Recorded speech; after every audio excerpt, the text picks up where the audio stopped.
Halo semuanya, perkenalkan saya Aja Ramajan dengan NIM 2409511124, mahasiswa Fakultas Kedokteran Hewan Universitas Udayana dari kelas D. Jadi teman-teman, pada kesempatan kali ini saya akan menjelaskan mengenai bakteri Streptococcus yang menyerang pada babi. Setelah saya melakukan riset, untuk datang langsung ke peternakan babi yang berada di Gianyar, saya mendapatkan beberapa kasus seperti Streptococcus dan juga Colibacillosis. Pada kesempatan kali ini, saya akan menjelaskan mengenai Streptococcus. Oke teman-teman, jadi apa sih Streptococcus? Streptococcus itu adalah bakteri yang memiliki gram positif yang dimana tidak memiliki spora, tidak motil, berbentuk kokus, dan juga bersifat fakultatif anaerob. Nah, untuk Streptococcus pada babi, penyakit ini disebabkan oleh bakteri Streptococcus suis yang dimana bisa menimbulkan beberapa gejala klinis seperti radang, demam, tidak nafsu makan, radang otak atau meningitis, septikemia, serta radang pada sendi. Nah, selain itu, untuk bakteri Streptococcus suis ini juga bisa menyebabkan kematian yang mendadak.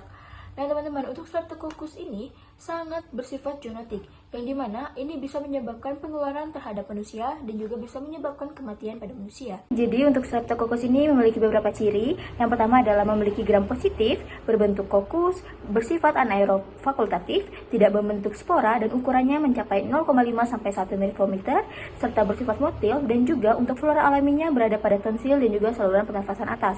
Setelah dilakukan uji biokimia seperti uji indol, uji MR, uji VP, dan juga uji sitrat, didapatkan beberapa hasil. Untuk uji indol itu sendiri, Streptococcus memiliki hasil negatif, untuk uji MR itu positif, dan juga untuk uji VP itu negatif, serta untuk uji sitrat itu bersifat negatif.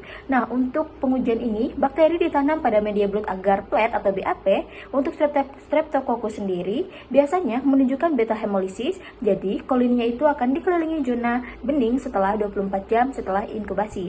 Nah, untuk Streptococcus sendiri, dia akan melepaskan toksin dan enzim seperti streptolisin, hyaluronidase, dan juga peptidoglikan yang dapat merusak jaringan, sehingga memicu reaksi imun tubuh berupa pelepasan sitokin peradangan, yang nantinya akan menimbulkan beberapa gejala klinis seperti demam, nyeri, dan juga pembengkakan. Nah, untuk selanjutnya itu mengenai epidemiologi dan juga etiologinya. Untuk epidemiologi dan etiologi itu dibagi 3 bagian. Yang pertama mengenai faktor virulensi, itu bagaimana si bakteri bisa menyakit suatu inang atau menjangkit babi. Yang kedua, faktor predisposisi, yang dimana ini mengenai faktor kalau si babi ini kenapa bisa terjangkit oleh bakteri Streptococcus. Yang ketiga itu cara penularannya, cara penularan antar babi ataupun dengan manusia. Nah, yang pertama itu mengenai faktor virulensi. Faktor virulensi ini bisa terjadi karena yang pertama, kapsul polisakaridanya, yang kedua, toksin silisin, yang ketiga itu protein MRP dan EF. Nah, untuk selanjutnya itu adalah mengenai faktor predisposisi. Faktor predisposisi ini bisa terjangkit karena beberapa hal. Yang pertama, fisiologis dari bawaan lahir. Yang kedua, tingkat stres dari si babinya itu sendiri. Yang ketiga, kedatangan kandang babi. Yang keempat, ventilasi yang sangat buruk. Yang kelima, virus si babi ini sudah terjangkit oleh penyakit lain sehingga imun tubuh babinya itu menurun dan gampang terkena bakteri Streptococcus. Dan yang keenam itu adalah suhu ekstrim yang bisa menyebabkan si babi itu demam dan juga respon imun tubuhnya itu sangat-sangat menurun. Nah, setelah itu ada cara penularan antar manusia ataupun antar babi. Yang pertama itu adalah kontak langsung dengan sekresi hidung, air liur, atau luka dari babi yang terinfeksi. Yang kedua mengenai aerosol dari droplet di udara. Yang ketiga itu mengenai luka kulit atau saluran pernafasan. Nah, selanjutnya itu mengenai gejala klinis serta patologi anatomi pada babi yang terjangkit bakteri Streptococcus suis. Nah, untuk gejala klinisnya sendiri, babi ini menimbulkan beberapa gejala seperti demam. Babi ini mengalami demam hingga mencapai 40 derajat Celcius. Lalu, babi kekurangan nafsu makan, yang dimana babi hanya berdiam diri saja dan juga mengalami sifat yang lemas. Nah, yang ketiga itu adalah gerakan mengayuh. Jadi, babi ini sering melakukan atau mengalami gerakan mengayuh atau paddling movement, yang dimana ini adalah gejala klinis dari babi yang terjangkit bakteri Streptococcus suis. Nah, selain itu ada patologi anatomi. Untuk patologi anatomi babi yang terjangkit oleh bakteri Streptococcus ini sangat banyak. Yang pertama adalah babi mengalami meningitis pada otak. Yang kedua, babi mengalami artritis atau radang sendi, yang dimana kaki babi itu membengkak di area persendian. Yang ketiga, babi mengalami endokarditis atau radang pada katup jantung. Yang keempat, babi mengalami pendarahan pada paru-paru babi. Nah, ini semua adalah patologi anatomi yang disebabkan oleh bakteri Streptococcus suis. Nah, untuk patologi anatomi ini sendiri dapat ditemukan pada babi yang sudah terjangkit oleh bakteri Streptococcus suis. Saat ini saya akan menjelaskan mengenai bagaimana skema patogenesis yang terjadi pada babi yang terjangkit oleh bakteri Streptococcus.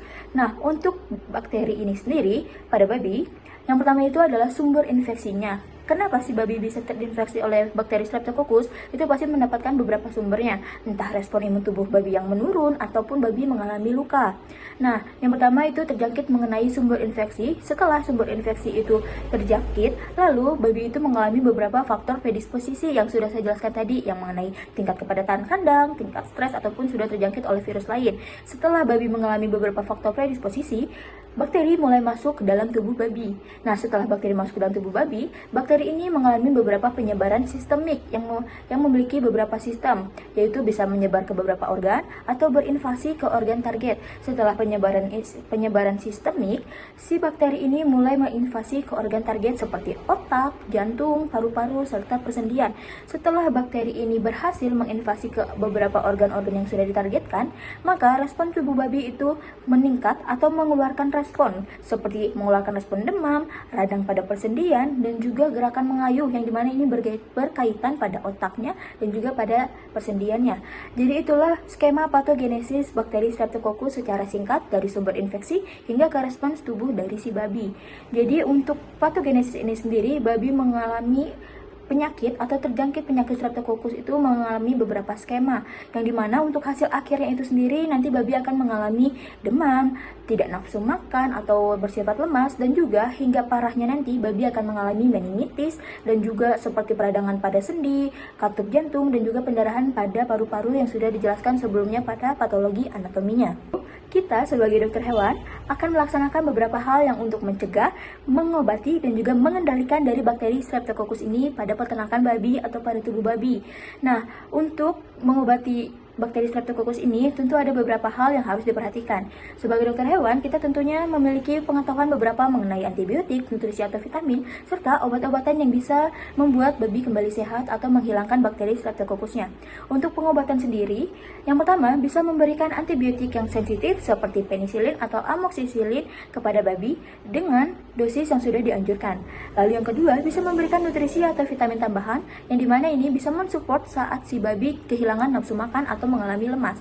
Untuk nutrisi dan vitamin tambahan bisa dicampurkan dengan pangan. Setelah mengobati, tentu kita harus mengendalikan agar penyebaran Streptococcus tidak terlalu menyebar secara luas, baik itu kepada manusia ataupun sesama babi. Nah, setelah melakukan pengobatan, maka dari itu kita harus mengendalikan dari bakteri Streptococcus suis agar tidak terlalu menyebar secara cepat, baik kepada manusia ataupun kepada babi. Hal-hal yang bisa kita lakukan, yang pertama adalah isolasi babi yang terjangkit oleh bakteri Streptococcus agar tidak menyebarkan bakteri kepada masing-masing babi atau kepada teman kandang babi itu sendiri. Lalu, yang kedua, melakukan disinfeksi kandang babi yang terkena Streptococcus suis. Yang ketiga itu adalah manajemen kelompok umur, memisahkan babi sesuai umurnya masing-masing. Dan yang keempat ini adalah vaksinasi, yang dimana ini bersifat opsional. Jika babi diharuskan untuk vaksinasi, maka harus dilaksanakan vaksinasi untuk bakteri Streptococcus. Jika memang tidak ada indikasi untuk melakukan vaksinasi, itu tidak perlu diperlukan vaksinasi karena sudah disupport oleh nutrisi atau vitamin tambahan yang bisa untuk dilakukan pengobatan tadi. Setelah melakukan pengobatan, pengendalian, maka dari itu kita harus melakukan pencegahan. Bagaimana sih cara kita mencegah bakteri Streptococcus menjangkit atau menyerang para babi di peternakan? Yang pertama, kita harus melakukan biosecurity yang sangat ketat, yang dimana saat masuk ke peternakan babi kita harus melakukan pencucian dulu menggunakan disinfektan agar tidak membawa penyakit atau bakteri dari luar. Yang kedua, manajemen stres yang sangat baik. Jika manajemen stresnya kurang baik, babi sangat sering atau sangat mudah terjangkit oleh bakteri Streptococcus. Yang ketiga, sanitasi dan ventilasi kandang itu harus baik agar babi tingkat stresnya tidak semakin meningkat, dan juga ventilasi udara atau pertukaran udaranya tidak terganggu. Lalu yang keempat adalah manajemen lingkungan. Ini berkaitan mengenai kandang, mengenai pakan, dan juga beberapa hal yang mengenai lingkungan dari babi itu sendiri. Baik, sebagai dokter hewan, kita harus memahami 3 bagian penting ini mengenai pengobatan, pengendalian, dan juga pencegahan. Kita harus memahami bagaimana cara mengobati, cara mengendalikan, dan juga cara mencegah dari bakteri Streptococcus suis ini agar nantinya tidak dapat menyebar antar babi ataupun kepada manusia, karena bakteri Streptococcus ini memiliki sifat genetik yang sangat tinggi. Nah, teman-teman, baik itulah penjelasan mengenai Terinfeksinya suatu babi di peternakan oleh bakteri Streptococcus suis yang sudah saya jelaskan tadi mengenai apa itu Streptococcus dan juga ciri-cirinya, bagaimana penyebarannya, dan juga bagaimana pengobatan, pengendalian, pencegahan, patologi anatomi, gejala klinis, serta bagaimana skema patogenesis yang dialami oleh babi saat terjangkit oleh bakteri Streptococcus. Sekian penjelasan dari saya. Saya Azrina Sramajar dengan NIM akhir 124 pamit undur diri. Terima kasih.